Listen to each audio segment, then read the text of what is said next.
I am not mad at this dress. And believe it or not, I got it at Ross. Oh.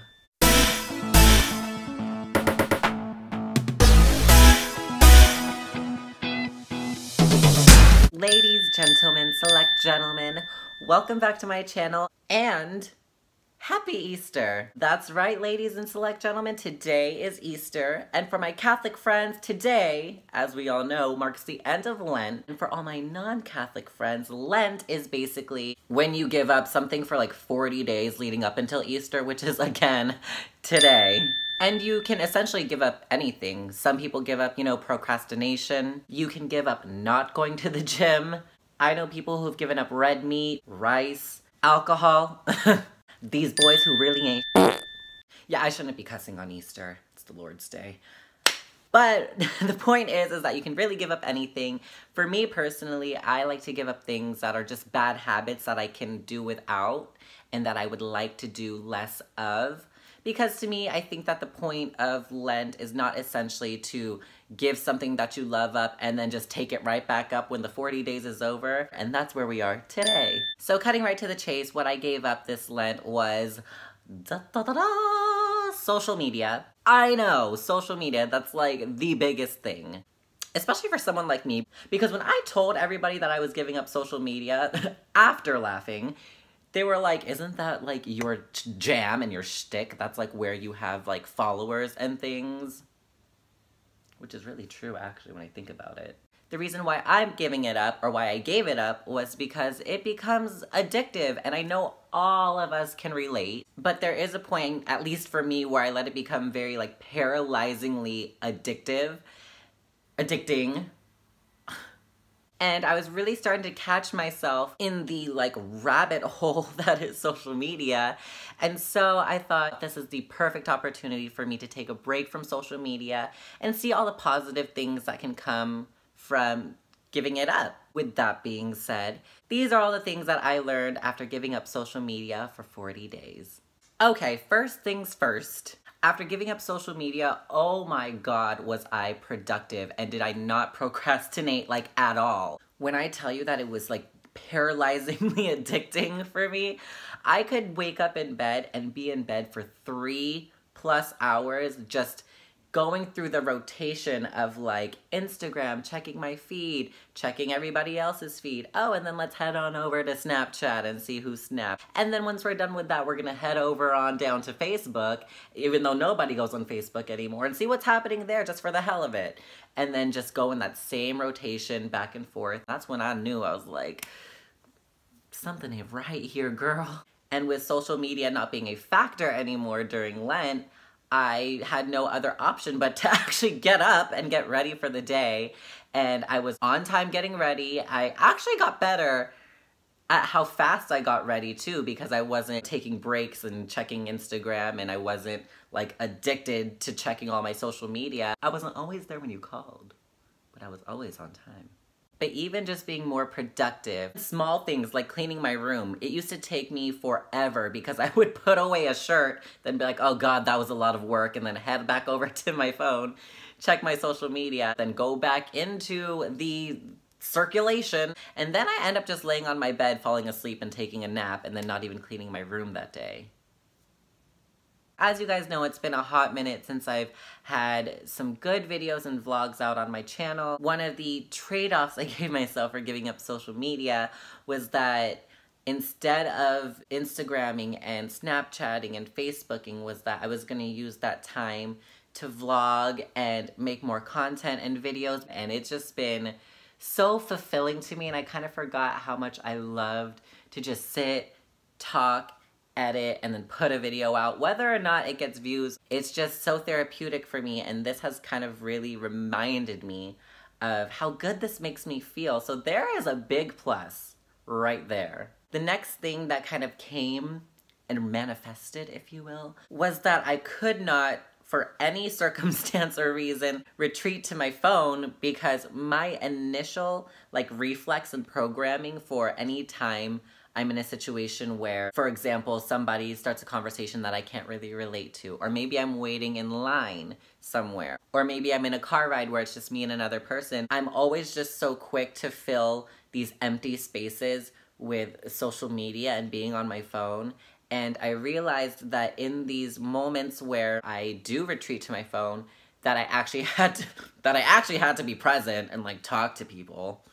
And the great part about that was that I didn't really realize that I was missing out on so many opportunities for great conversation and learning about another person and really being present, I guess, in the moment. And to that point, another thing that happened was I was so present just in conversations, just in life. And I will say my greatest accomplishment was, and test, was like dinner time, when I was able to put my phone down, face flat, and not even look at it, or even when I heard it vibrate or ring, not even check it. If you know me, I am just in the booth just like, ooh. And being off of social media, I saved some money, child. Because I wasn't seeing ads from Fashion Nova or Naked Wardrobe about their new arrivals and me wanting to spend all my money on them. So I did a lot of less online shopping, thanks to giving it up. Last but definitely not least, sorry if this gets a little real in 2 seconds, but I will say after my social media purge, I definitely now feel less like insecure. I know, right? You're insecure, Cassandra? Like, yeah, we all have like insecurities. And I know I don't seem like the insecure type, or like I have insecurities, because I always fight for people to be confident and strong, independent women and men and select gentlemen. But the truth is that nobody is perfect. I'm definitely far from. And as human beings that live on this planet, we all have insecurities. And no, being trans doesn't add any relief from that. But yeah, I, just like everybody else, have my insecurities too.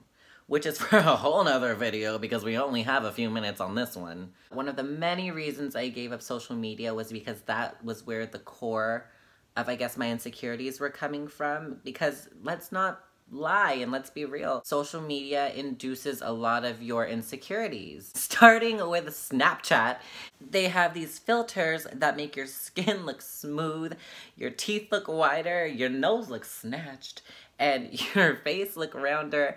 And so you're going through these different filters and you're thinking like, ooh, I'm looking good. And then you accidentally press the X and then you think, whoa, wait a second, that is not me. Or even apps that I love, like Facetune, which pretty much do all the same things.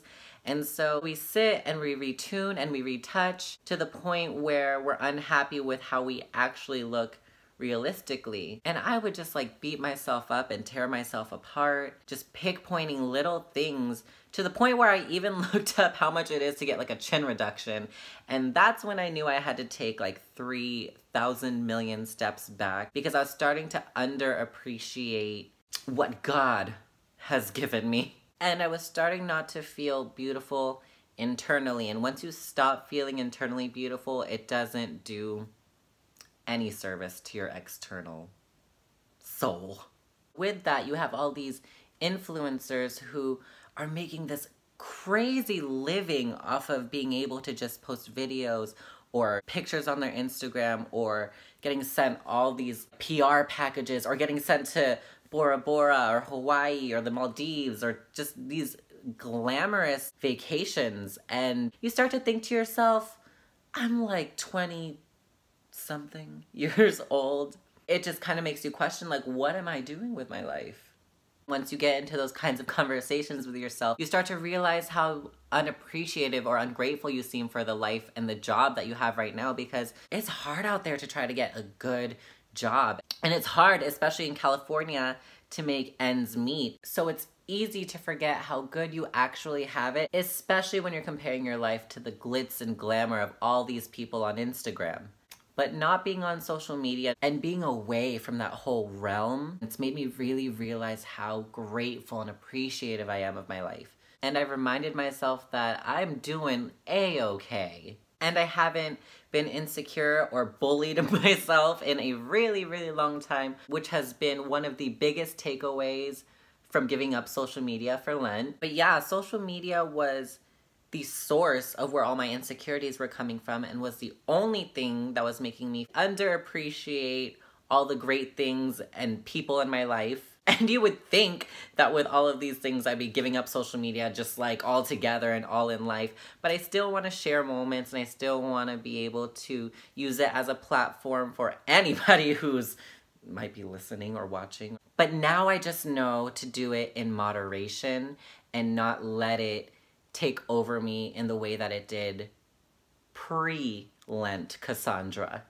So yeah, that is my video. That is all the things that I learned from Lent. If there's any takeaway I can give to you guys as someone who went 40 days without social media, 25 if we're being technical. As great as social media is, and the fact that you get to connect with your friends and your family and share all these cool things that are going on in your life, don't let it consume you. Don't let it take over your everyday life or make you feel like you're supposed to be somewhere other than where you are in this current moment. Be productive, be appreciative, and most importantly, be present. Because social media, it's not going anywhere anytime soon. And as ever evolving as it is, believe it or not, life is still happening outside of our phones. So don't forget to remember to take part of it, and just remember the things that are important.